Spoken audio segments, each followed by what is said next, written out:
Hello everyone, I'm Natalia Wilson and I welcome you all to KiwiTech's 808 workshop for startup and entrepreneurs to help them navigate the challenges of starting a business, making it sustainable and taking it to the next level. Our two mentor sessions today are on topics how to protect your IP by George Likourezos, partner Carter DeLuca and Farrell, building a brand while bootstrapping by Dave, Chief Strategic Officer, Socialistics. Before we begin with our first session of the day, I would like to invite our Senior Manager, Strategic Partnership, Karandeep Sodhi, to give a quick overview of the company. Over to you, Karandeep. Natalia, thank you so much for the opportunity and, of course, for the introduction. And just to present Kiwi Tech in front of our audience, just let me know whenever you're able to see my screen as well. Well, again, thank you so much for the opportunity. Now, uh, Kiwi Tech is a global community of innovators, investors, mentors, enterprises, and even corporate communities. Today, we're an ecosystem of more than 500 portfolio companies. And over the past decade, we've built a network of more than 3,000 investors. Majority of them are angel investors, but we do have a lot of VCs and family offices as a part of the network as well. Now, if I talk about, in the past decade, we've managed to help raise more than 120 million US dollars in capital for the, partnering founders through the investor network. Of course, we also have more than 200 mentors in the ecosystem. Now, most of them are from the investor network, but we do have very successful founders who've had successful exits in the industries as well. Now, KiwiTech also invests technology services in exchange for equity as well. So we've invested about more than 100 million US dollars there as well. It's just to help with the founders at an early stage to provide a better run rate for the tech dollars that they have in the bank. So all of this ecosystem comes very beautifully together, and it's just by the events that we host as well. So which has taken the center stage in the past few years. So if I talk about our roadmap, the founders of KiwiTech before when we founded KiwiTech in 2013. Before that, they already had scaled a content technology company called Aptara to a 5,000 employee organization and had a pretty successful exit of 144 million US dollars. Now, in 2017, KiwiTech launched the demo days where we started hosting a lot of demo days all across the US. And we had already become an ecosystem of more than 100 portfolio companies. Now, in 2019 is when we launched the Startup 808 series, the entrepreneur workshop that we're hosting today as well, and expanded into the Middle East market. Now, today, in the past 2 years, we've evolved into an ecosystem where we have more than 500 portfolio companies. We host on an average more than 100 events annually. We even acquired a New York-based organization for accountant finance support for the early stage founders, which is called Graphite Financial, and launched our go-to-market and crowdfunding services. There are already 3 pipelines in, 3 acquisitions in pipeline, and we are targeting more than 100 portfolio companies at an exit of at least 100 million plus US dollars. Now we're an organization which is on track of becoming an ecosystem of 1,000 plus portfolio by 2014. Our capabilities include technology services, where we do have more than 500 engineers who are all in-house engineers and have been dedicating their entire space towards the startup ecosystem. So they do understand the challenges in a very mature way as well. So we provide technical due diligence. As I mentioned, for finance and accounting, we acquired Graphite Financial, which is a New York-based organization. They specifically work with early to growth stage VC-backed startups. Now, we also provide events as a service. These are external events such as startup pitch events, workshops, innovation hackathons, investor summits, and conferences. Now, we do understand that a founder requires, market strategies in terms of taking the product from an MVP stage to, say, a commercial launch or a post-revenue stage. So we do have in-house marketing support for that. And for crowdfunding, we have partnered with VFunder and Start Engine to provide that additional benefit in terms of strategizing your crowdfunding campaigns. Now, as I mentioned, events have taken the center stage in our organization, so in our ecosystem as well. So we try to make it very relevant for the investors and founders to find a good deal flow within the ecosystem by actually categorizing these events into very community specific or say region specific, industry specific, or even on the stage of your business. So We host an angel investor panel on a monthly basis, along with VC panels and family offices panels as well. And yeah, so I welcome everybody today to our 808 series, the Entrepreneur Workshop. And thank you so much for having George and Dave as our mentors today. So please, I hope you have you're as excited as we are bringing this event to you. So back to Natalia. Thank you so much, Karandeep. And now I'd like to invite George to start with his session on how to protect your IP. George, over to you. So welcome again, everyone. My topic today will be how to protect your intellectual property. My name is George Likourezos, and I'm a partner at DeLuca Farrell. We are an intellectual property law firm based in Melville, New York, and we work with startups in the US and throughout the world. The topics I'll be presenting today include what is intellectual property, 4 common types of IP, why does IP matter, especially for startups, copyrights and trade secrets, protecting your trademarks and brand names, conducting trademark and patent searches. I'll show you how to do that. What can be patented, patenting software, what we usually call computer implemented inventions, international strategic patent portfolio development, the process of filing US provisional patent applications and their advantages, IP strategies and considerations for startups. So I'll give you a flavor on these topics. And of course, some of the best practices to protect your IP will be discussed. And if you have any questions, please put them in the chat and we can get to them during my presentation or at the end. And I also have my email at the bottom of each slide if you want to reach out to me with any specific questions after the workshop. So what is intellectual property? Intellectual property is a general term for categories of rights that are intangible creations of the mind. The 4 pillars of intellectual property are copyrights, trade secrets, trademarks, and patents. And I'll focus on each one of these in my presentation. First, I'd like to talk about why does IP matter? So IP is a business asset. The intellectual property of a tech startup is typically its most valuable asset, especially when you're looking to appeal to investors. It establishes protectable legal interest in the goods and services sold by the company and the technology and know-how used to produce these goods and services. It has intrinsic value, just like real estate. It can be sold, licensed, or leveraged for profit. In terms of trademarks, it builds brand awareness and loyalty among consumers, which Dave will talk about in the next session. It gives a company a competitive edge. You can sue for infringement or theft, and you can partner with larger companies if you have IP. It drives innovation, creates jobs, and enables a tech startup to get investment, enter new markets, and grow your market share. And tech startups with IP have been shown to be more successful than tech or other startups without IP. Okay, copyrights. So copyrights are original works of authorship fixed in tangible medium of expression. For example, a CD, a book, cloud, and anything on a canvas like a painting can be protected by copyright. When it comes to software, you can copyright the original source code and object code, just as if you are protecting a poem or a novel. There is no such thing as an international copyright, and you have to file a copyright registration in every country where you think your work will be worthwhile to protect. And just be mindful of the terms in different countries. In the US, European Union, and Japan, it's the author's life plus 70 years once you get your copyright registered. In Canada, it's the author's life plus 50 years. And if it's a work for hire, let's say you hire somebody to develop a software for you, for your company, it'll be 95 years from the date of the first publication or 120 years from the date of creation will the copyright last. Trade secrets are confidential business information that provides a competitive advantage. Anything like software, processes, formulas, marketing strategies, customer lists can be trade secrets. It provides an economic value to your company. It's generally not known by the public, or the public has to go through huge effort to get the information assembled. It lasts as long as you keep it a secret.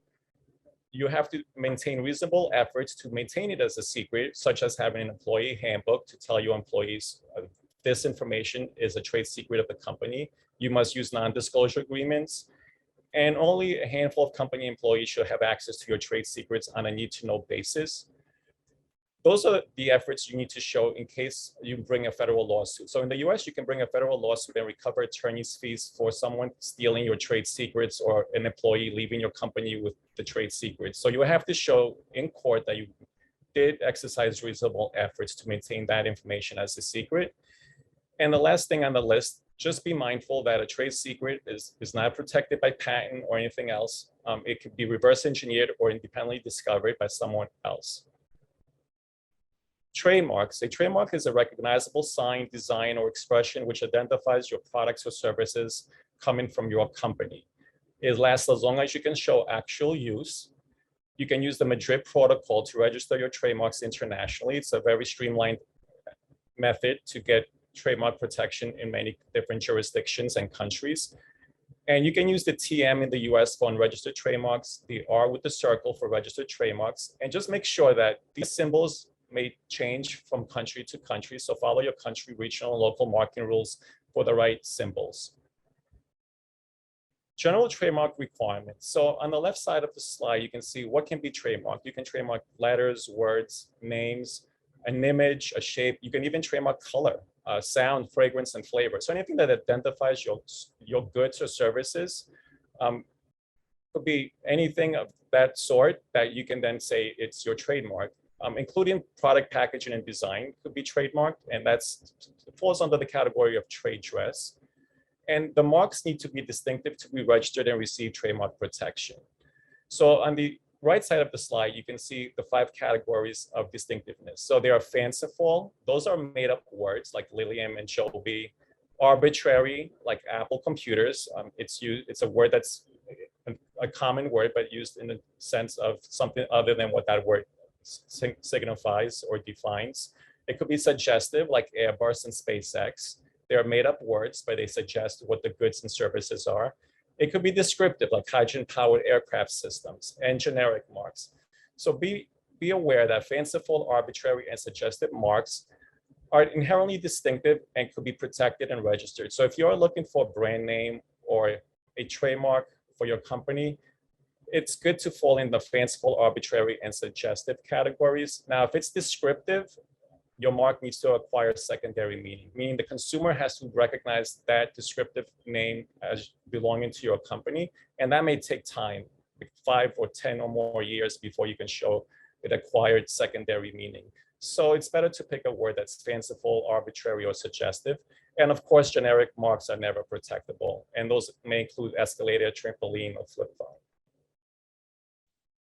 So protecting trademarks internationally. So a trademark is limited to a country where it's registered. So in the United States, Australia, and Canada, you get trademark rights when you first use the trademark. So if you're using your trademark in the US, but you haven't registered, you do have some what we call common law rights in the US.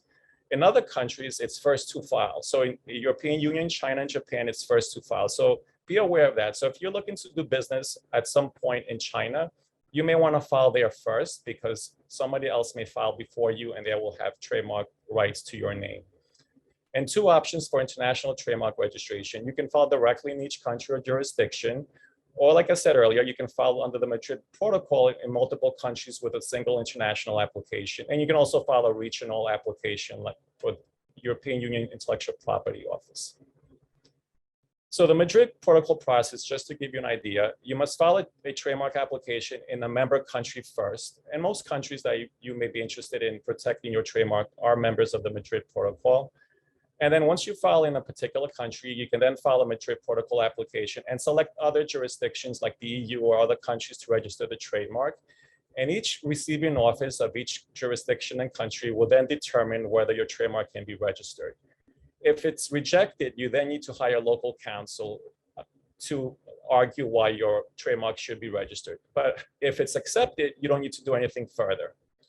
Just as a caveat, if at any time during the initial 5-year period, one of the receiving offices cancels or rejects your trademark registration, meaning that you already received trademark protection, but now somebody may oppose it or somebody files a cancellation proceeding and then it gets canceled or rejected, all other international registrations will be canceled or rejected as well. So that's why it's important to pick a trademark that will be valid in many countries where you want to do business in.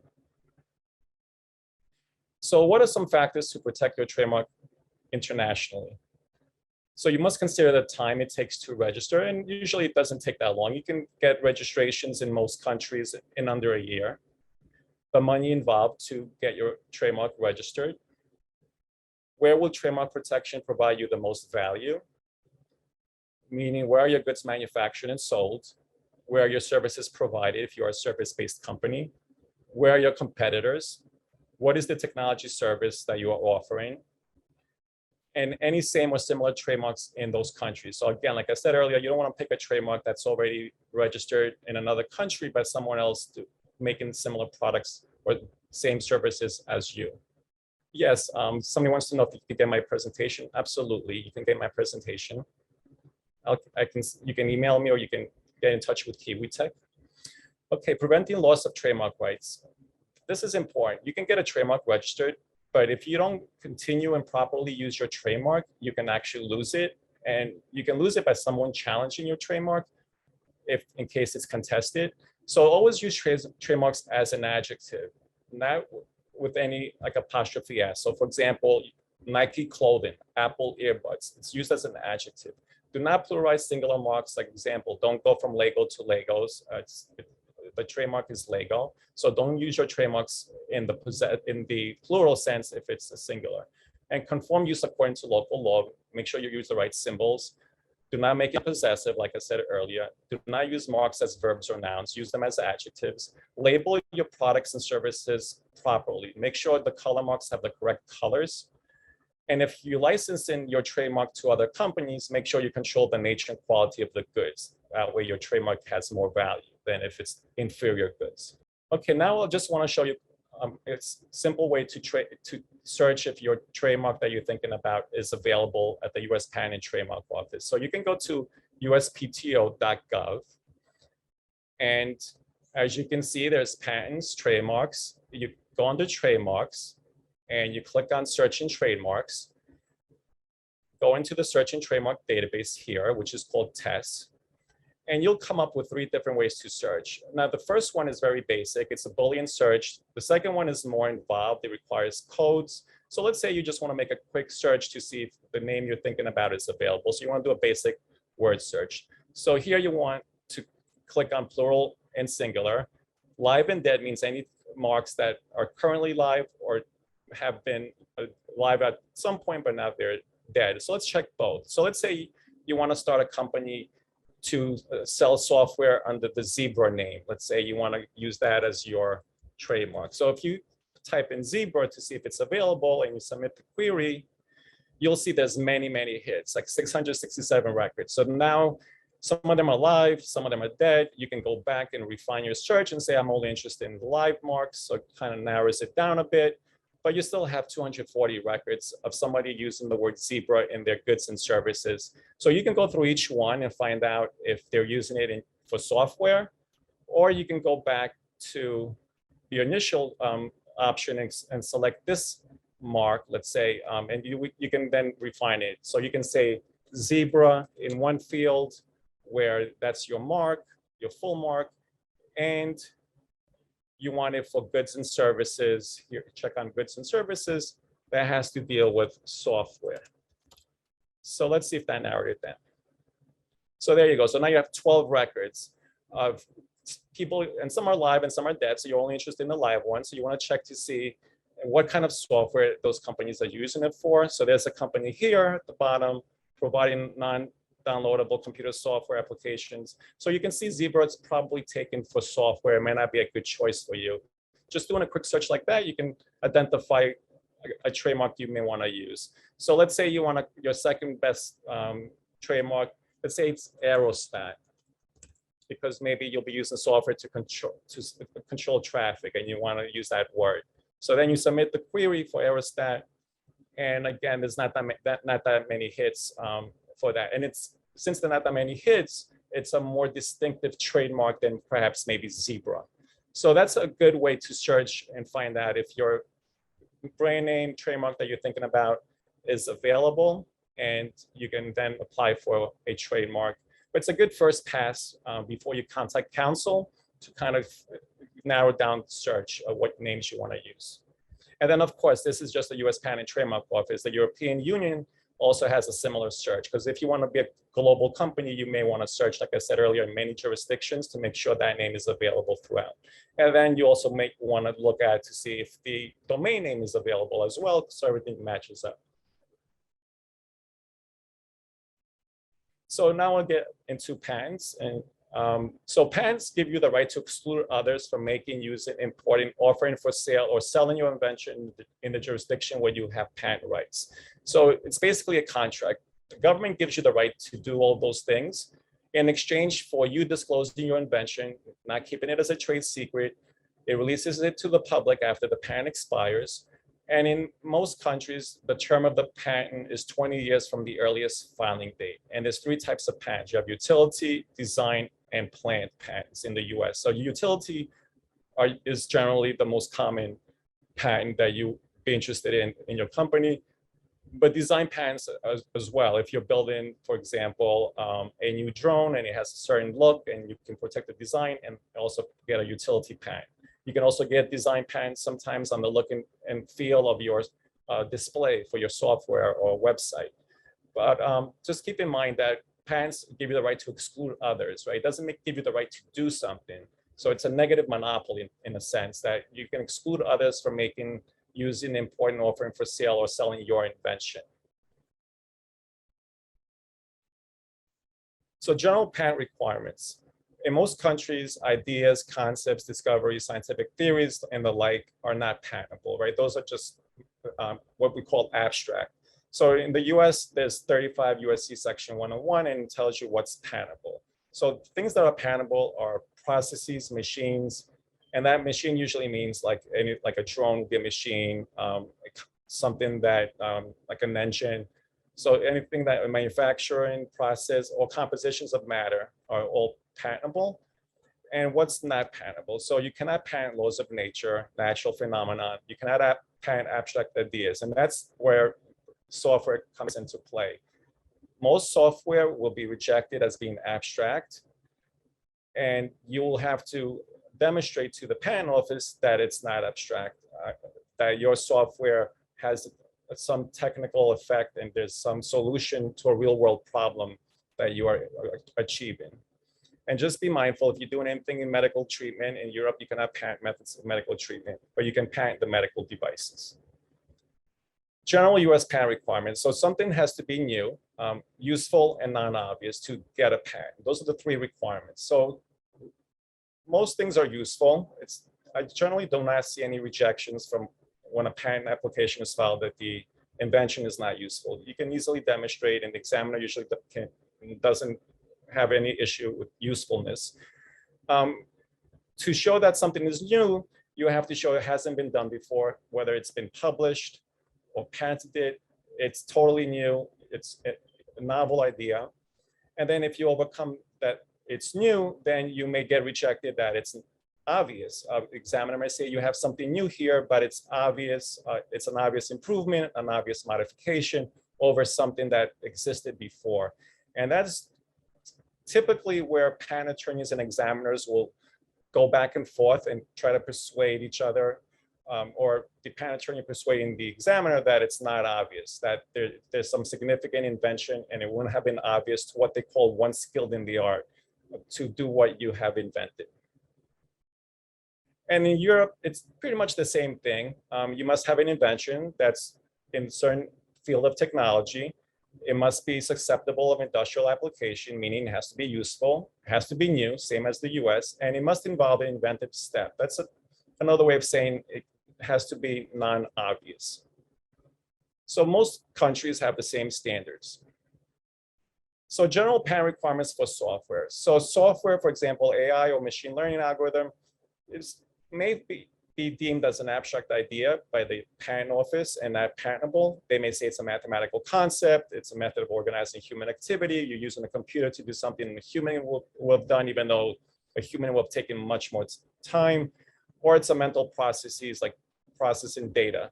So in order to have patentable software, it's a good idea to break down your algorithm into a series of steps and explain to the examiner or have it detailed in your application that it solves a real world problem in a new and non-obvious manner.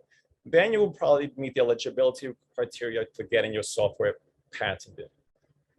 And patent applications that tie hardware to software, such, let's say you're using software to control a communication device, an IoT sensor, you're controlling a smart device, there's that real world interaction. That's generally more patentable than software by itself, because you can deem that as a system. You have the software, you have the hardware, and you can claim it as a system rather than a software or an algorithm. And there's a link here where the latest guidelines by the USPTO are provided, where you can actually see the latest guidelines that the USPTO has for whether something is eligible for patent protection when it comes to what they call computer implemented inventions. As you can see here, they don't call it software, it's computer implemented inventions.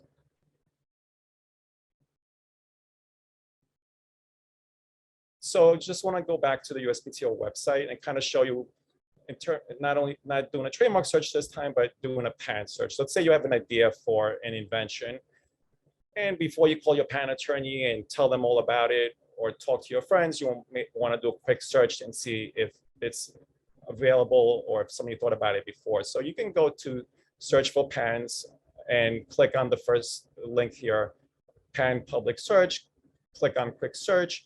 And again, there's fields here. So let's say you came up with a novel robotic arm, right? So you type in robotic arm, you put it in quotes because it's more than one word. You want to check only in the abstract of the patents. And you do a search to see what's out there when it comes to robotic arms. And the search will come back. And there's like 1,000, if I'm seeing this correctly, 600 plus hits, right? So those are a lot of hits for robotic arms. So obviously a lot of people are inventing in that area. So you may want to go back and use the second field and further narrow your search. So let's say you want to use a robotic arm for cleaning windows. So you put window there and you want to check whether there's robotic arm and also the window in the claims of the patent. So somebody's trying to get a patent for robotic arm for cleaning windows. So let's check that. And when you do the search, hopefully it's less hits than before.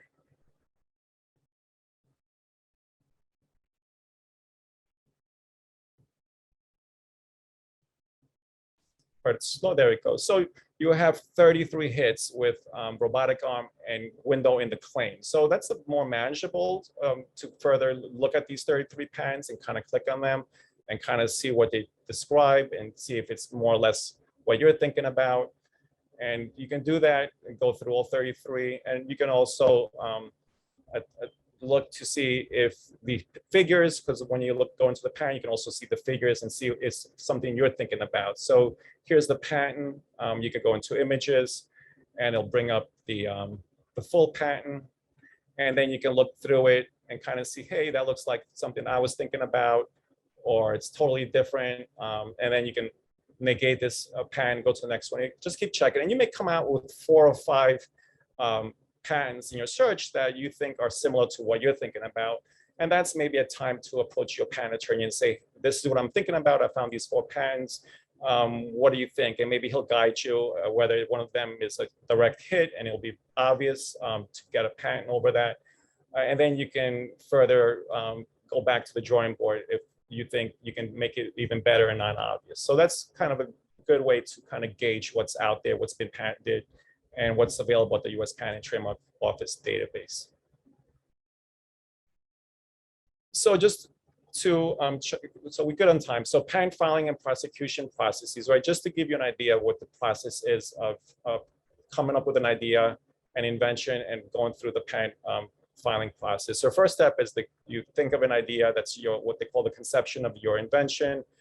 It's a good idea to complete an invention disclosure form to document the problem, the solution, and provide a detailed explanation of the invention and any data. So it's always good to, if you have a company with engineers or you are coming up with ideas every day, have an invention disclosure form handy for your engineers and your developers to fill out.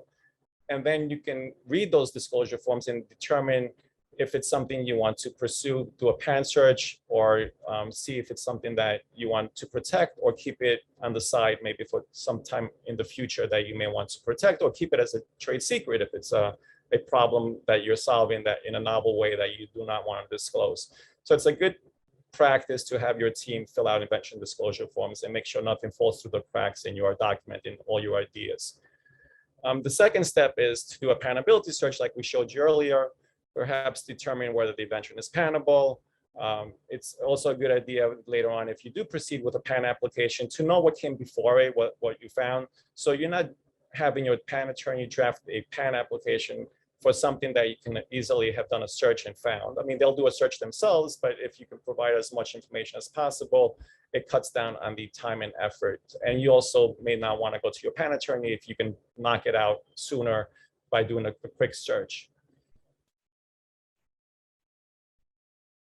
And then the next step, which is optional, is you file a US provisional application. And then there's additional slides later on that I'll go more into what a provisional application is and the benefits. But basically, you file a provisional application. It doesn't get published. It gets you an early filing date. And in the whole world, it's whoever has the earliest filing date gets the patent. So a quick way to get an early filing date is file a US provisional application. It's optional. If you don't do a US provisional application and you determine that the invention is patentable, you can then file a non-provisional application, which is the regular application that you file with either the US Patent and Trademark Office, the Patent Cooperation Treaty, meaning the International Bureau, or you can file it in your particular country, or let's say the European Union, the European Patent Office. And that's the first step to going for a patent if you sidestep the provisional application. And then the fifth step is you enter into what's called patent prosecution. That's when the examiner will review your patent application. He'll determine whether your invention is useful, new, and non-obvious. If all those three things match up, you get a notice of allowance. Generally, it doesn't happen on the first pass. They'll find something, they'll find some references, they'll cite something that's being maybe prior to your invention or a prior invention that makes your invention obvious. So then you can go and argue back and forth. You can amend your claims. You can speak with the examiner, all different ways to come to some resolution. And that may take 2 to 5 years. It depends on how long it takes before the examiner picks up your application and how long the back and forth goes with the patent office. But hopefully at the end, you get a notice of allowance and you get the patent grant in 6th step. And then if you pay the issue fee and the maintenance fees, your patent lasts the 20-year term from the earliest filing date. And the earliest filing date does not include the provisional application filing date. It'll be the non-provisional application filing date. So by filing a provisional application, you're not cutting yourself short on the 20-year term. And this is just a graphic showing what I just mentioned, the US patent prosecution process. You have your idea over here on the left side. You do a prior art search, which is optional. You can file a provisional application. Up to 12 months later, you can convert it to your regular patent application. Patent prosecution takes 2 to 5 years here. Your application in the meantime will get published 18 months from your earliest date. It'll get published so the world can see what you're trying to get as a patent. And just be mindful that if you don't want your application published, you can have the US not publish it, but you cannot file in any other country. So if you're only thinking of protecting your invention in the US, you may consider non-publication of your application. But if you want international filing, then you will have to have your application published. And then once your patent issues here, in this step, showing the patent on the bottom, then you pay the maintenance fees, 3.5 years, 7.5, 11.5 years, and your patent will expire 20 years from the initial filing of your regular application. Just a quick way to show the process. Now, the international patent protection that's also available to you, you have your local filing here, which is in the previous slide, maybe the 12-month here, the regular patent application. That's your time 0 over here. 12 months later, you file your PCT application, meaning your international patent application. You get an international search report at the 16th month date. It gets published at the 18th month date, just like your US application will be published at the 18-month date of the US filing date. So 18 months from the earliest date, your PCT application also gets published. And then at 30 months from your initial filing date, you go into different countries. So you can, as a startup, it's good to know that you can file an international application and I have to go into individual countries and all the filing fees and associated local counsel fees for 30 months. So hopefully by then your product is in the market, you're generating sales, and you can afford going into many countries where you are seeing sales and business activity. And to wrap up, I'll show you some advantages of the US provisional patent application. It doesn't get examined and it's not published. It's a 12-month period. So if after 12 months you decide to keep your invention as a trade secret or you're not interested anymore, the market has spoken and your product is not for this particular market, you can let it lapse. Nobody will ever see it. It doesn't get published. It's a good way to get a first to file application on board. Establishes your priority date earlier rather than later. You can file a non-provisional application claiming priority to the provisional application, and it does not affect the patent term. Like I said earlier, you don't lose that 1 year from the 20 years of your patent term. It's not expensive as far as the filing fees, attorney time. Perhaps you have a white paper about your invention, which sometimes is a good way to file a provisional with some additional material your attorney may want to add. And it affords you 1 year to file the non-provisional and also your foreign applications. So, and you can also use patent pending by filing a provisional. So when you file a provisional, you can say my invention is patent pending if you're talking to investors or if you going to a potential customer. And just be mindful that if your provisional is not converted to a non-provisional, make sure you remove the patent pending marking from any literature because at that point, it's no longer patent pending. And some limitations regarding to provisional applications. Any information that you don't include in the provisional will not be afforded the benefit of the earliest date. So just because you file a provisional, it's not a security blanket. If you come up with more innovations that was never described in the provisional application, those innovations that came later are not protected by the provisional. You can file a second provisional application to cover those additional innovations that you did, but just be mindful that your provisional only covers what's described in the provisional. And you must include, in my opinion, as many details and information as possible.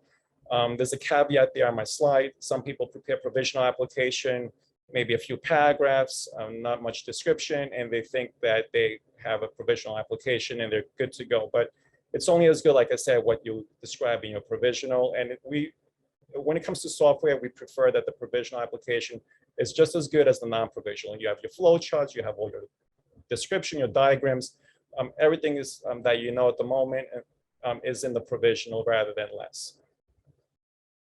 And some IP strategies for startups. Think about IP early, start developing your IP strategy. Always involve a patent attorney, maybe perhaps as a mentor initially to give you some guidance. Consider filing provisional applications early as often as your technology is developed. Determine what forms of IP are best suited for your company, whether it's trademarks, whether it's patents, whether it's copyrights, whether it's all of the above, trade secrets. Align your IP strategy with your business objectives. Develop an IP budget.